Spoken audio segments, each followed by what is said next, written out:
the chaos, organizing the chaos.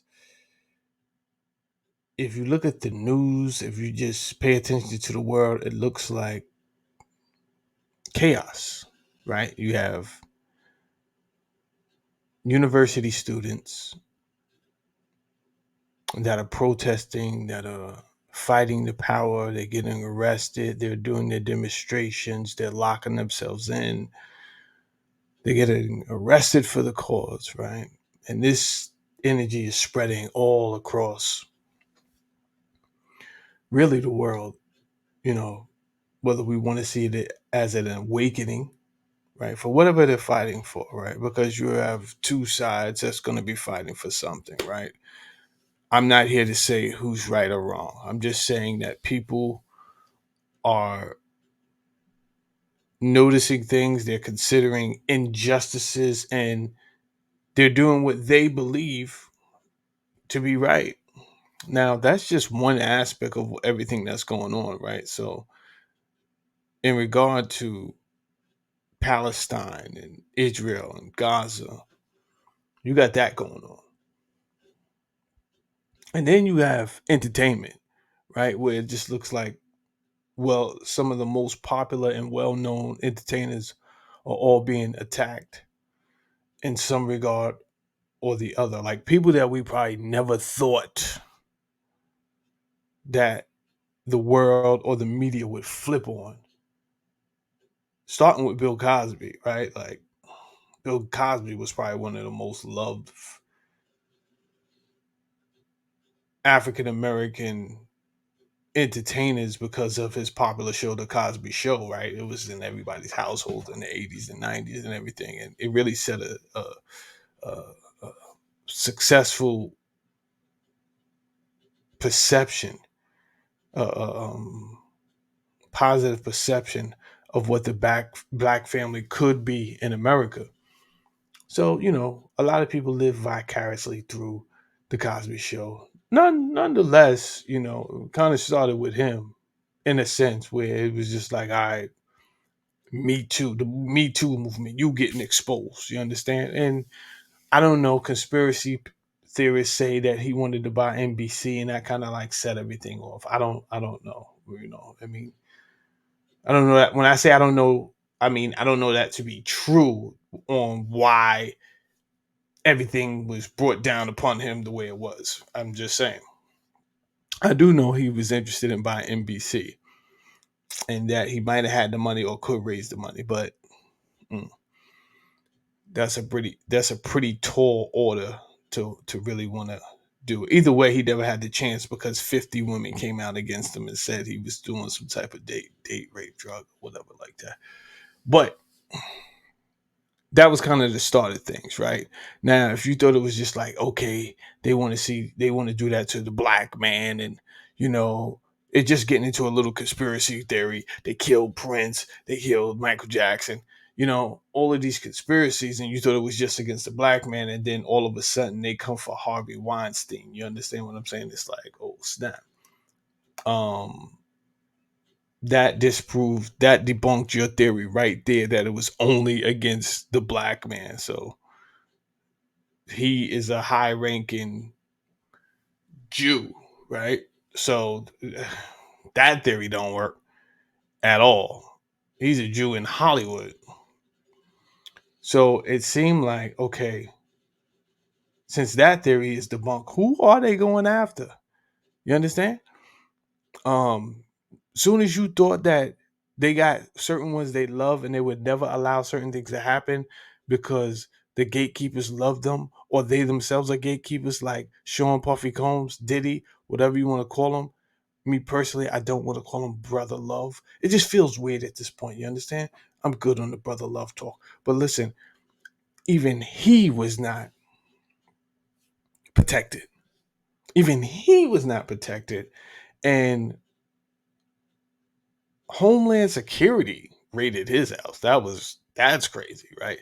So I'm hearing whispers about there maybe a RICO is being built up by the federal agent, by the FBI. I don't know. You understand? What I do know, I wouldn't doubt it. I wouldn't doubt it because by him not paying the producer, by him not paying the producer something like 21,000, it was stupid, right? He paid the producer Little Rod 29,000. Little Rod wanted 50,000. He wouldn't pay him, but he also didn't think Little Rod had the audacity to expose not only Puff but expose himself. Because he would implicate himself in this same behavior or being a victim of this behavior. And a lot of men don't want to be associated with being preyed on in that regard. But guess what? Little Rod said, nah, I'm telling the world about this. I don't care how it make me look. You understand? I'm telling the world. And it's exposing a lot of stuff, all type of new drug concoctions that's being used, um, the behavior of homosexuality within these groups, right? The relationships between high ranking music executives, whether they're appropriate or not. And I was bringing in different language like trafficking and stuff like that. And it's like, I don't know. Once they bringing that type of talk and that type of language, I'm gonna keep it real with you. I don't know if you're safe. I don't know if you're safe, right? So recently we seen even someone we thought like here's the anomalies before I really get into this discussion and break this whole thing down for you guys, right? I just want to paint a picture. Aubrey Graham, right? Great Drake, Canadian rapper, um, half black, half Jew. I can't say half Jew. He's half black, half white, and he's Jewish, right? Because Jewish is not a race, even though we talk like that, right? Half white, half black. His mother's white, his father's black, but he was raised in a Jewish culture, tradition.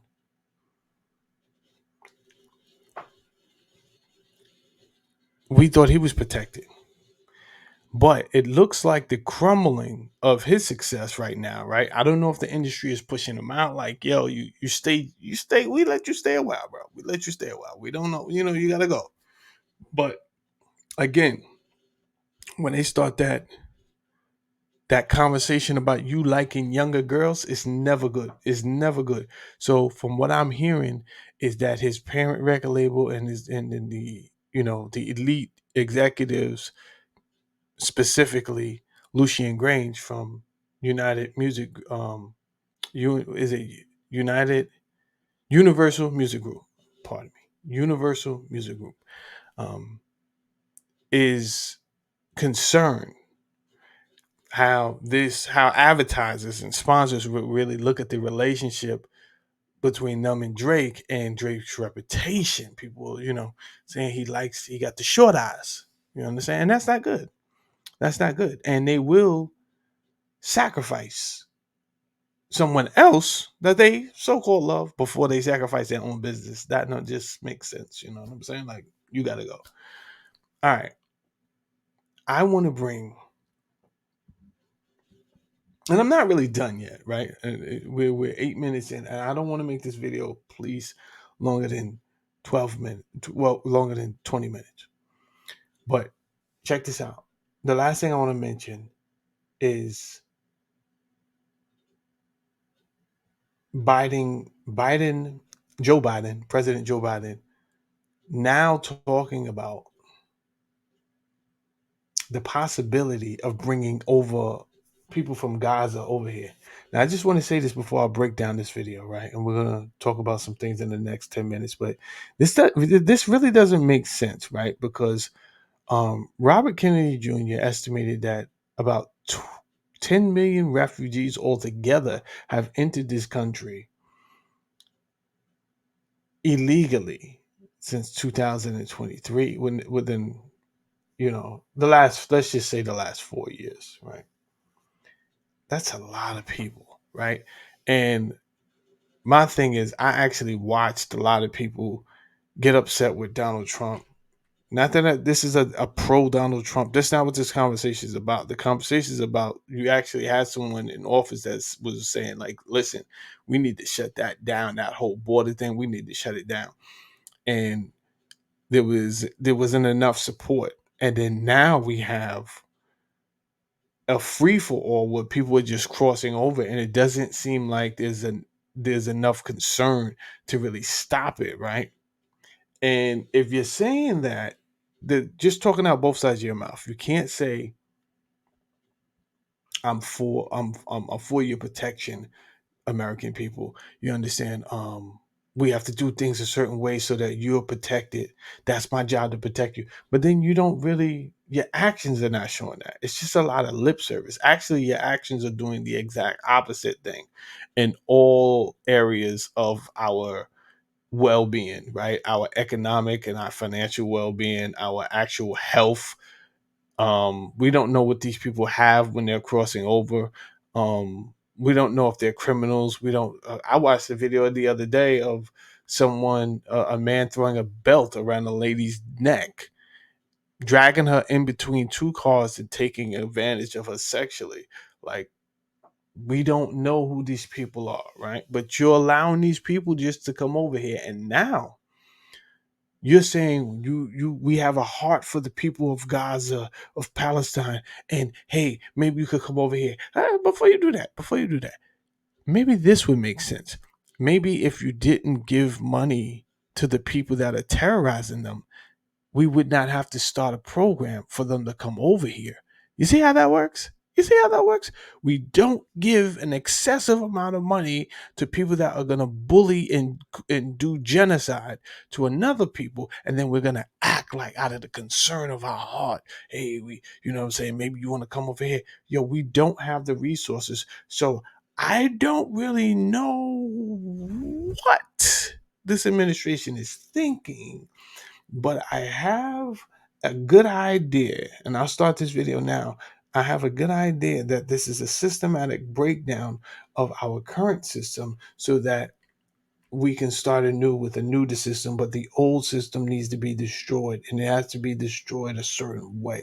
You understand? It has to collapse to show everyone it doesn't work.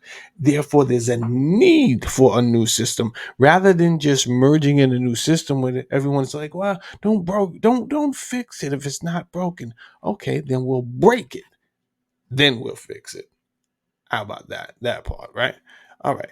So that being said, if you guys don't mind, I want to just talk about a little something here with you guys. I want to introduce something to you called the Club of Rome, another David Rockefeller production.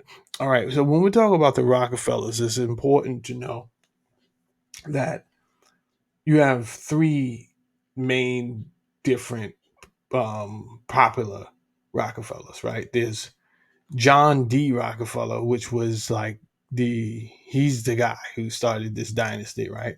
He's the patriarch of the family. Um, and they all had, I mean, you guys, I don't have to go over his history of how he became a billionaire and this, that, and the third. There's books out there and YouTube videos. But the important thing is, he's no different from what we've seen with Bill Gates, the behavior, right? It seems like you get so much money after a certain point that money is not the what drives you. Making money doesn't drive you anymore. It has to be something else, right? It becomes you need a new project, maybe power in another arena, right? So in this regard, he was he became heavily interested in medicine, right? Now, there's a book out there called Rockefeller's Medicine Man, and I would suggest that anybody go get it because you're going to learn a lot. You're going to learn a lot about philanthropy too when you go and get this book. All right, this is his son over here, John Rockefeller Jr., right? And then this is David Rockefeller, right? And they all had their own initiatives but the premise was the same. Um, they can pretty much rule and control things if their footprint was on the businesses and in the organizations, right? If they were the chairmen, if they had given a certain amount an endowment, um, They were great philanthropists, right? And they did this with a reason, right? If I give you something, then you're gonna owe me, right? Maybe a seat on the board or something like that.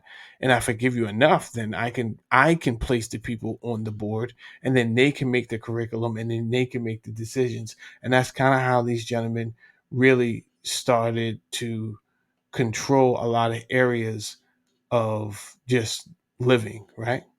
So here's just some of the, and it's not all of the organizations that David Rockefeller has co-founded. The Trilateral Commission. David Rockefeller was one of the co-founders of the Trilateral Commission in 1973.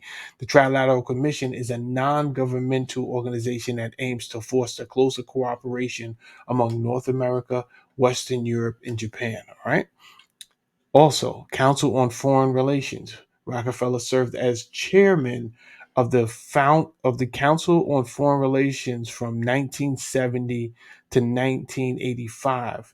The Council of Foreign Relations is a U.S. based think tank specializing in U.S. foreign policy and international affairs.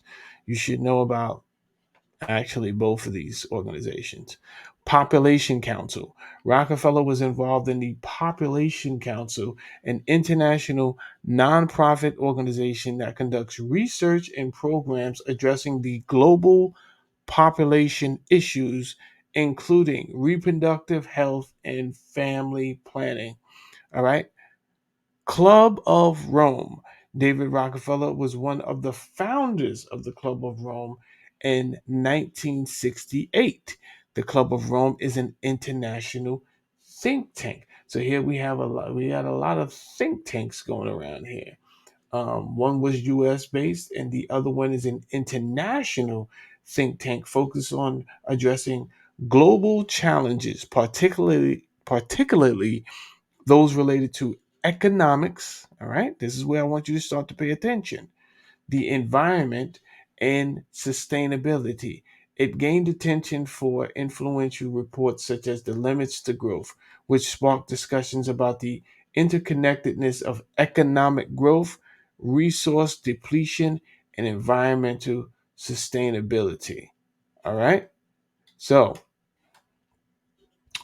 he is on record saying all we need is the right major crisis, and the nations will accept the New World Order. He said this at a U.S. Business Council September 23rd in 1994, right?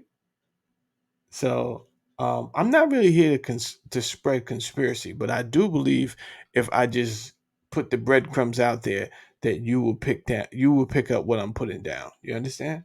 There's no reason for me to influence you one way or the other. All right. Now, the present president of the Club of Rome, Sandrine Dixon, and I'll just read this small little biopic paragraph here. Sandrine Dixson Declave is an international climate change sustainable development, sustainable finance, and complex systems thought leader. She was currently the co-president of the Club of Rome, together with Mamphila Ramphil, the first woman to lead organization in its history. All right. Um, she sounds smart. You know what I'm saying? And I do think all of these things are important. Um, I don't know. I think the topic of climate change is a little bit hype beast. You know what I'm saying? I think they ramping it up to be a little bit more than um than it is, but that's my opinion. But I do think we no, I know we need to have a conversation about sustainable development and sustainable finance and the complex systems that run them. So she has created something, right? Well, she's championing something called Earth for All. And I just want to play a little clip of her talking about Earth for All right now. Um, pardon me. Earth for all. All right. So this is Sandrine speaking about Earth for all. The transformational economics for the 21st century enables accounting for social and environmental risks. All right. Stop right there. Right. Now, the title says Transformational Economics for the 21st Century. My whole point in this video, and I'm going to bring it back to the beginning where she starts to emphasize on why do people need so much wealth? Like why do we need all of this wealth? So my theory in doing this video is to connect the dots to where we're going, the new world order that is not only now has not only been spoken about by presidents like Barack Obama, but world think leaders like Klaus Schwab, where he's suggesting in the future you don't really need to own anything, but you're gonna be happy, right? So then we have other organizations that think tanks like that you have not heard about, right? I don't see a lot of people out here talking about the Club of Rome. Why? Because you're paying attention to the distractions that might be artificially grafted on purpose to keep you distracted, right? All of these rap beefs and all of a sudden things coming out of nowhere to keep you distracted, right? Because there is a paradigm shift going on. And if they told you flat out, we're going to break the system so that we can fix it later, right? So you can be in a better position. So you don't have to worry about, you don't have to have all this anxiety about the worry about paying your bills, right? She's going to break some things down that does make sense. I didn't say I agree with their method of implementing the new system, but I do think things make sense. Let's hear her out. That this also expands our perspective of public goods and the global commons and takes them into account.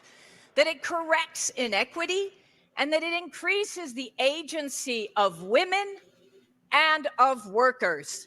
Because, ladies and gentlemen, we need. All right, I want to stop right there, right? There's always some emphasis on women, women, women, women, women, more power to women, more power to women. I do want to be clear that I do think this is a tactic used to empower women to make it feel like it throws off the relationship between man and woman, right? Which will have an effect on the family relationships.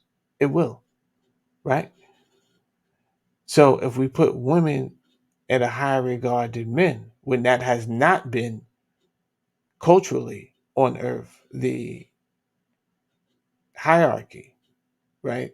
It's like it's been a role class on earth. But now it doesn't seem like women are pushing for equality. What it seems like is pushing for women to be the leaders, right? And this is going to take what at least 100 years to really be accepted, in my opinion, to rewrite our cultural norms. And then how does that look in the family dynamics, right? We have to consider these things. So, but in the meantime, what it's going to do is it's going to disrupt the harmony between a man and a woman, and it's going to increase the fact that maybe these people will not start having families. Maybe the genders will not have kids, right? Which also contributes to the population going down. That's my point. Let's finish listening. Need to understand that our economy is currently over financialized. You can basically fire 10,000 people and your shares go up as a company. Shareholder value is the premise of today's economy. And yet our economy is supposed to service people. And now in particular, it has to service people, planet, and prosperity at the same time. So our analysis, what we're calling the spaghetti, is a series of these different Hmm. I just want to look at the spaghetti for a second. And, this, man, I'm impressed, right? But again, they pay people a lot of money to sit there and make the connections and create these programs that do this. Um, I'm disappointed because as a black man, I feel that the majority of the black race in these urban neighborhoods, we don't care. We don't have the luxury of being able to concentrate on things like this because we're just so busy trying to play catch up in just within our culture, right? And all of the other variables. But these are the things that excite me when we talk about sustainability. You know, not just for the world, but you have to connect the dots, people. You have to connect the dots. Let's keep going. Different interrelationships.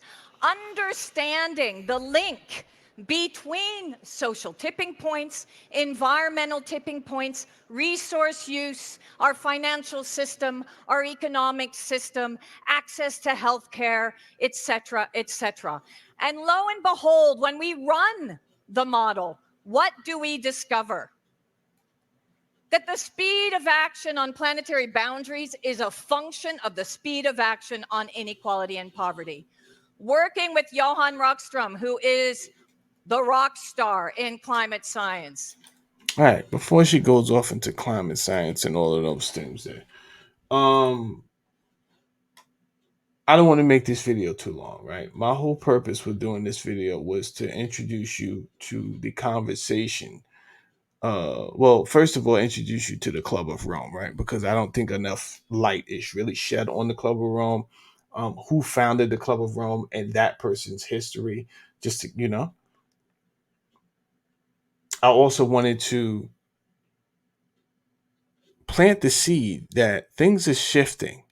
And I don't think anyone in particular is protected. I don't think white people are protected. I don't think black people are protected. I do not think the rich are protected. See, when we're talking about the elite, just because you're rich doesn't make you elite, right? It doesn't. Apparently, it doesn't, right? Because billionaires have been dying left and right.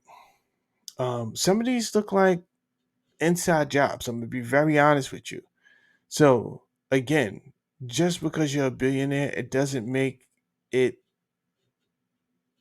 necessarily that you're part of the a cabal, if there's a cabal, the sustainable elite, right? The ruling class elite. Right now, lines are being drawn, apparently, right? And certain people are being sacrificed right before our very eyes. Right now, all these things connected. I don't know. What I'm telling us to do is pay attention. A second ago, you didn't even know there was a transformational economic for the 21st century conversation going on by the Club of Rome. A second ago, you didn't even know who the Club of Rome was. Understand? You didn't even know who Sandrine Dixson was. You didn't even know the Club of Rome was created by David Rockefeller. So